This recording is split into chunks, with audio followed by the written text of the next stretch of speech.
what game lengths do they win the most in for any other champion as well. So this is how you can tell if a champion is strong early game or is difficult to play. It's also important to note on someone like Volibear, who at this moment, the moment this video is being made, has the highest win ratio at around 56%. He just beat Dr. Mundo, and he just beat Trundo, who were sort of nerfed, not big time anyways. But I will just assume that they're suffering from the more games being played by more players dilemma, which I'll explain in a little bit while. Volibear, he's a very ridiculously easy champion to play. I mean, you could play him right now, right after this video, having never played Volibear, and he'd be pretty easy to figure out. I mean, the most difficult thing you'd probably have to figure out is how much damage he can do with his bite and how fast he can be with his Q. That's about the only real things you can figure out. The rest is pretty damn vanilla and basic. And that's not even talking about...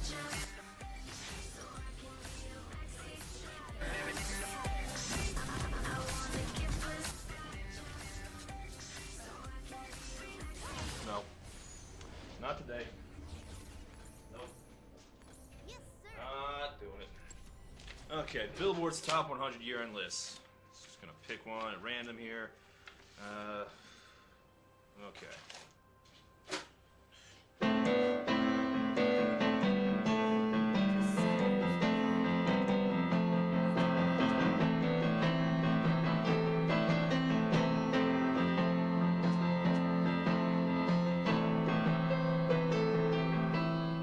Seconds until minions spawn. 1976, y'all.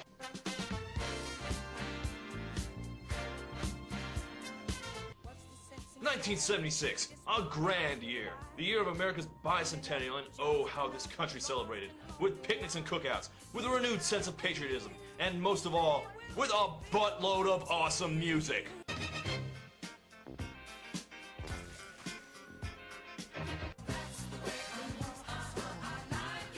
Yeah, that's the way I like it.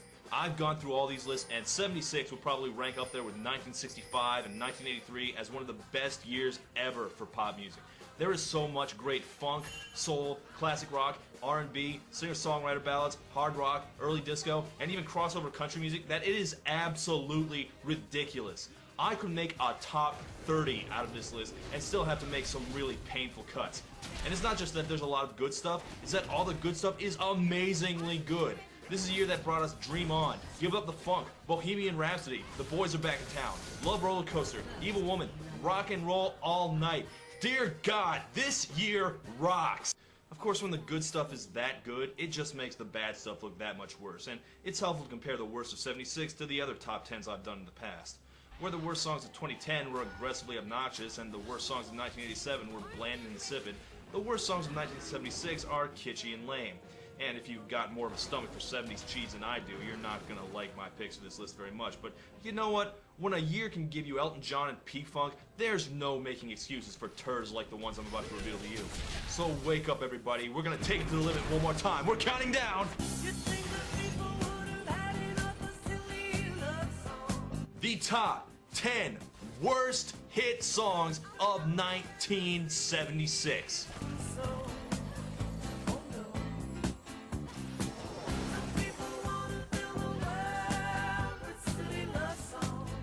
Number 10.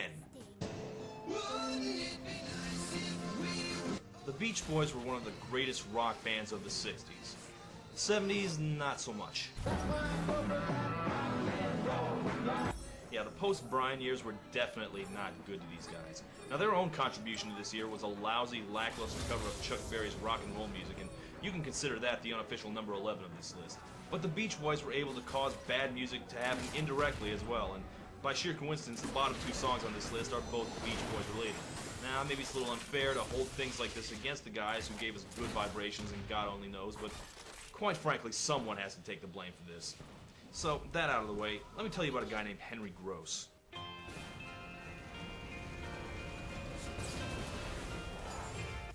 Henry Gross was a founding member of Sha Na Na, the late 60s and 70s group who dressed like greasers and did covers of 50 songs that epically missed the point. But Henry left early on to pursue a career as a singer-songwriter. He never had all that much success, but he did become friends with Beach Boys lead singer Carl Wilson. And when Carl's Irish setter Shannon passed away, Henry Gross wrote the song Shannon in tribute, a song which became his only hit. Now me, I think this song is irritating as hell, but if I squint my ears at it, I can kind of hear what other people heard in it. Maybe people found that horrible falsetto charming in a Beach Boys-ish kind of way. But let's be serious, this song was written because Carl's dog died. And there is no part of me that finds this an acceptable subject for a song.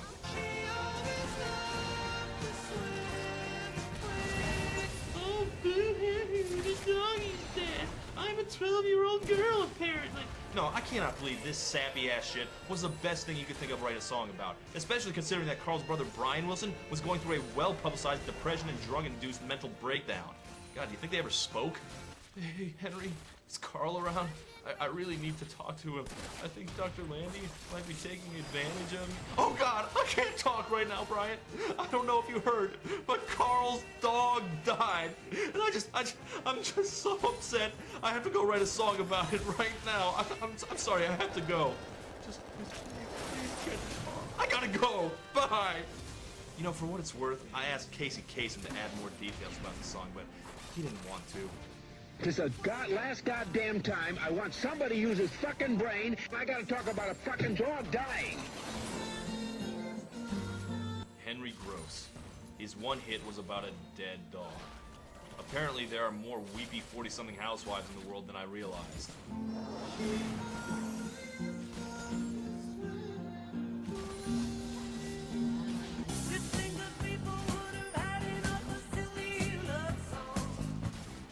Number 9.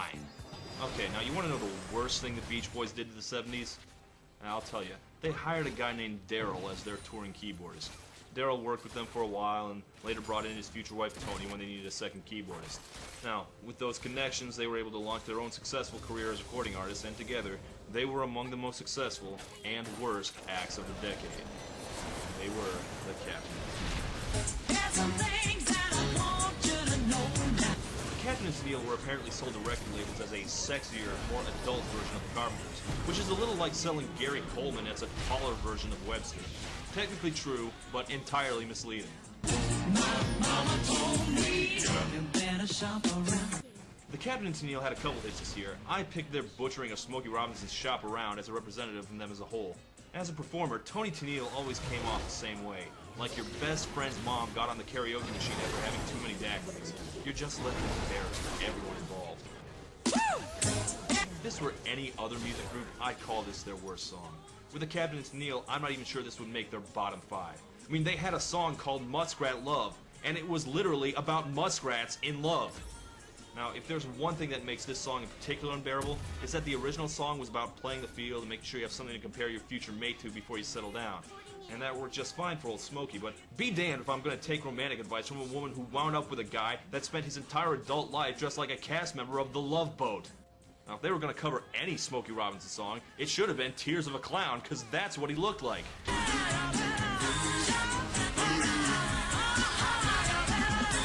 Works.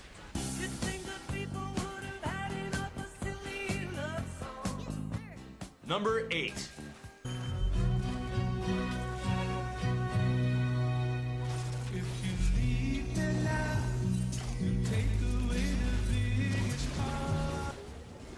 Have I mentioned that I hate Chicago? Have I mentioned that I hate Chicago? Because I hate Chicago.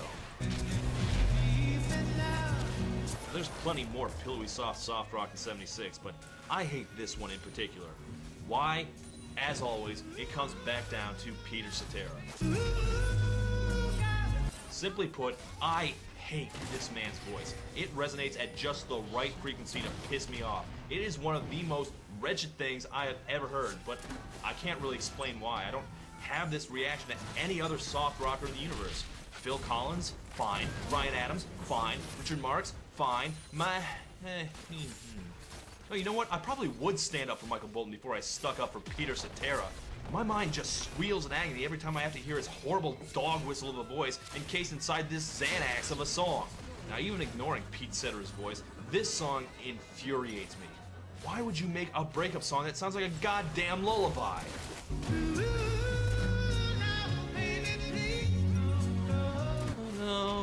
Baby, please don't go.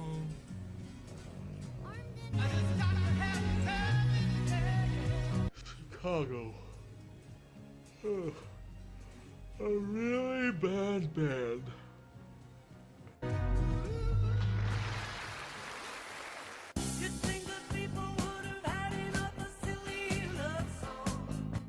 Number 7. As it turns out, Chicago were not the only band to suddenly sell out in '76.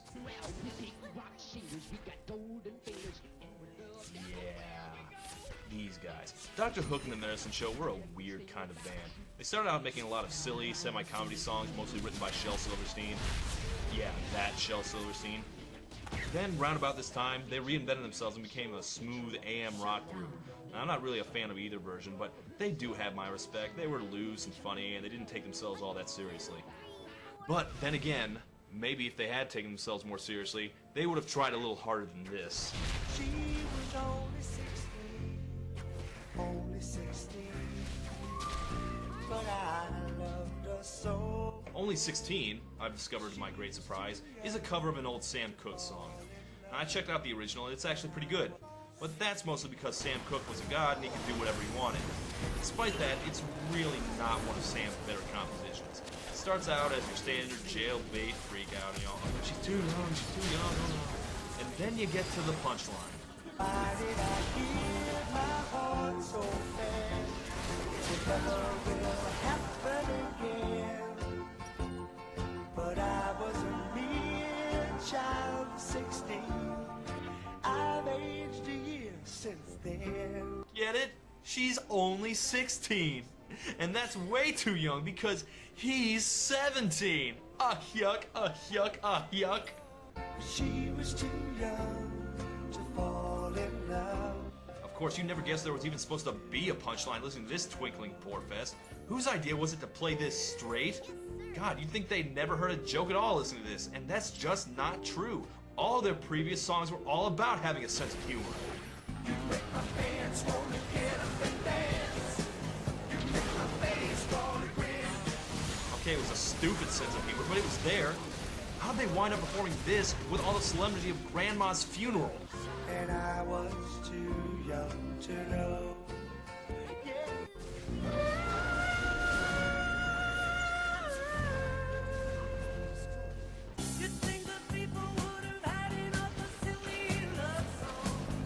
Number 6. You know what word didn't really survive the end of the 70s?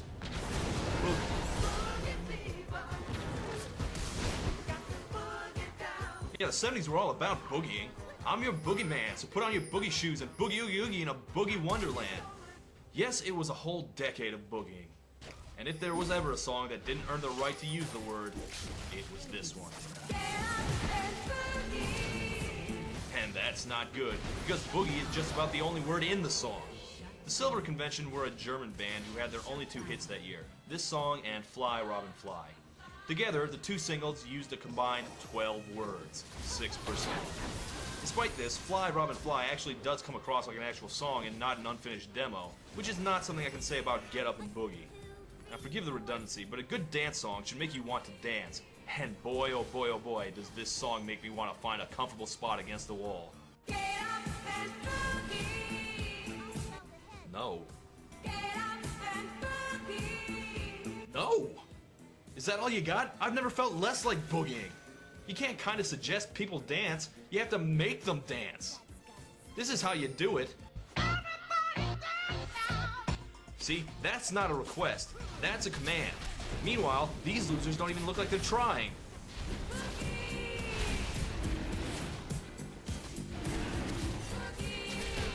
For what it's worth, it's a little hard to find video for songs this old, but I am so glad I found this particular one.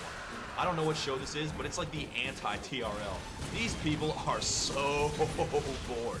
They're more bored than I am somehow. Get up and boogie? How about sit down and shut up? Attention everybody! The Silver Convention wants you to know that they suck!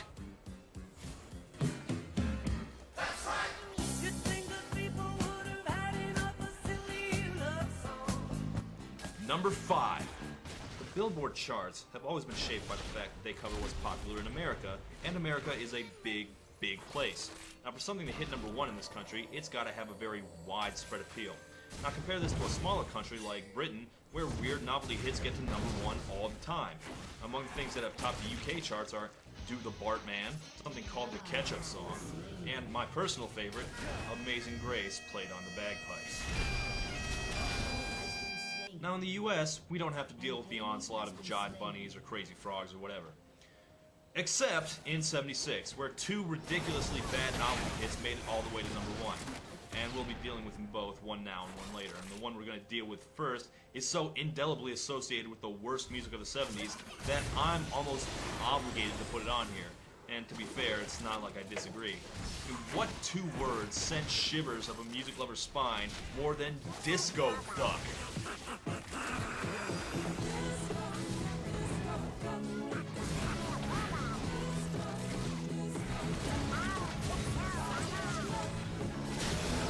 See, I grew up with Weird Al, Jonathan Colton, Flight of the Conchords, so I've got this kind of unreasonable expectation that novelty songs ought to be funny. Rick Dees, meanwhile, was a radio DJ, the polar opposite of funny. Look at me, I'm the disco I guess the song is supposed to be a parody of the Funky Chicken, but if you go back and listen to the Funky Chicken, you'll find out that it's actually pretty damn funky. Now, I can't imagine anyone discoing to Disco Duck. Of course, you weren't actually supposed to dance to Disco Duck, I assume. No, you were listening for one reason, to hear this amazing Donald Duck impression. Yeah, I guess people in 1976 have never heard that one before. Other than that, if you listen to the song, you'll find that the premise of a disco dancing duck is not enough to sustain even a 3-minute song. Hell, they've basically just given up even before the end of the chorus. Don't be a cluck? What the hell does being a cluck mean? What does clucking have to do with ducks? Could you not think of any other insult that rhymed with duck?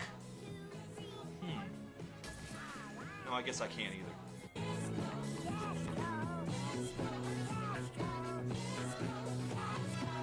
Amazingly, Dee's follow-up Discorilla didn't chart because everyone suddenly regained their sanity, and Dees went back to his day job of being unfunny on the radio between songs. But that's probably no consolation for those who had to suffer through this at the time. But screw this, it's time for some Disco Duck Hunt.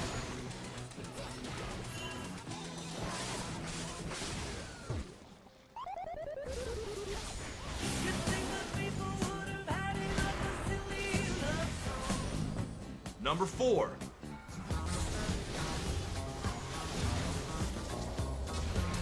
Yeah, you strut, John Travolta. Yeah, you know what? You strut and you dance, John Travolta.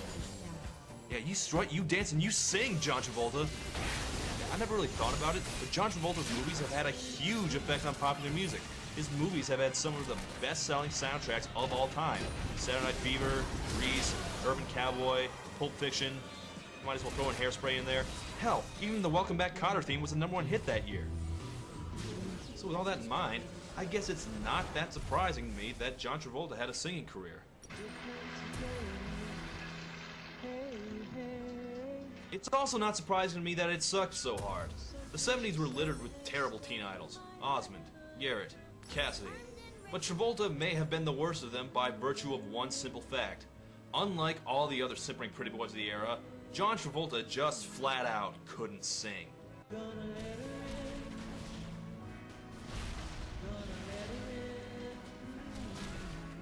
But wait, I hear you saying, what about Grease? He was singing constantly in that movie, right? And he sounded fine. Okay, 1, Grease sucks. 2, go back and really listen to those songs. I got chills, they're multiplying. Yeah, the man can't sing. At all. You think Battlefield Earth is the worst product John Travolta ever made? Well, you're right, but Let Her In comes pretty damn close. By the way, when he says he's gonna let her in, he actually means he's gonna let the Thetans into his soul to drive out the influence of Lord Teemo. Oh my god, I swear!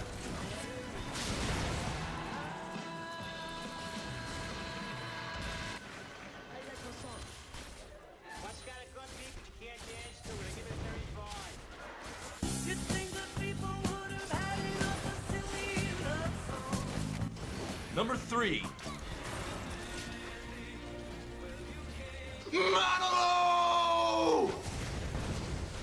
I'm just kidding. I don't really have anything against Barry Manilow. Yeah, he's schmaltzy. He's a cheeseball, but you know he's charming enough and goofy enough that I can't really get too worked up about him. And of course, Copacabana is untouchable. So yeah, got that, everybody? Don't hate Barry Manilow. I think he's okay. So what is it about this song that drives me right up the wall?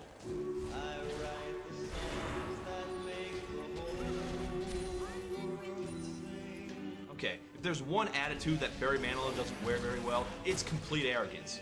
Do you want to hear Barry Manilow brag about how much money he has? Want to hear him talk about how many groupies he's banged? Of course you don't. No one does. And to be fair, he never has, but even that'd be better than what he claims in this song. Because you see, Barry Manilow writes the songs. He writes all the songs.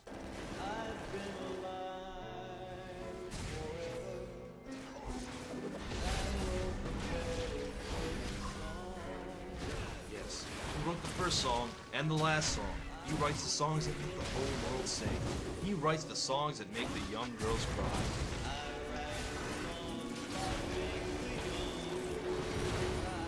Yes, Barry Manilow is the Prometheus of music, bringing the gift of song from on high on Mount Olympus down to you.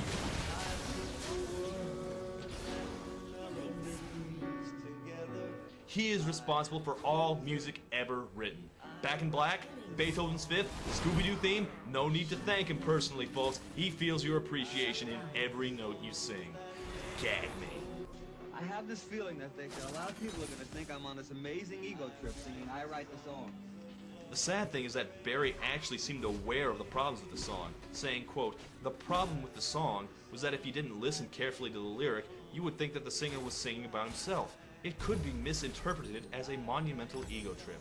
Oh, my mistake, Barry. I must be a very superficial listener. Right, where's the ego in presuming to speak for the entire concept of music? It's like when I tell people I'm Jesus. Where's the ego in that? And yeah, of course, I in the song means music.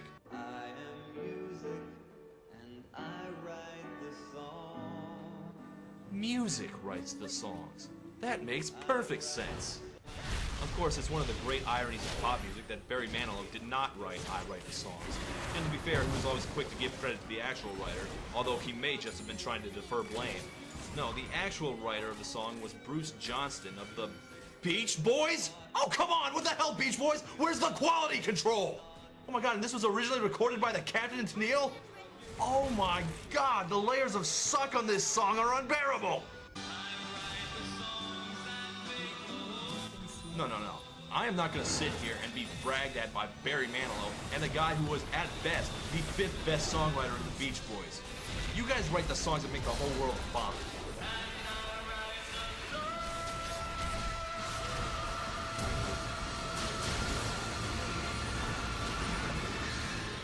You'd think that people would have had enough of silly love songs. Number 2. May I suggest a possibility here? Just, crazy theory right off the top of my head. Maybe the whole trucker craze of the 70s was, in fact, completely stupid. What's so amazing about driving a truck for a living? I mean, maybe being a trucker is worth a few good stories, but, why were they heroes and badasses all of a sudden? What's so heroic about hauling a trailer full of Kmart goods to Wichita? I assume it had something to do with the fad of CB radios, which is the only way back before the internet that idiots could yammer at strangers about nothing. I guess people were hearing these truckers using their own distinct language and giving themselves special nicknames and thought it was cool. But you know who else does that? Internet video reviewers. Why haven't we captured the national consciousness? I well and truly do not get it. But it was so popular that we even got a hit song out of it, and I've got to put the hammer down on it. So you know what? Breaker, this here Shadow Todd, we got trouble northbound up ahead on the top 40. Looks like we got us a convoy. The dark of the moon on the 6th of June in a Kenworth pulling logs. Cab over Pete with a reefer on. Okay, now see if you can follow this. The guy you see here is not the original C.W. McCall. That man is named William Fries Jr., a marketing director who first created C.W. McCall as an advertising character for bread commercials. I said C.W. McCall, not Hall for Old Home. You call me C.W.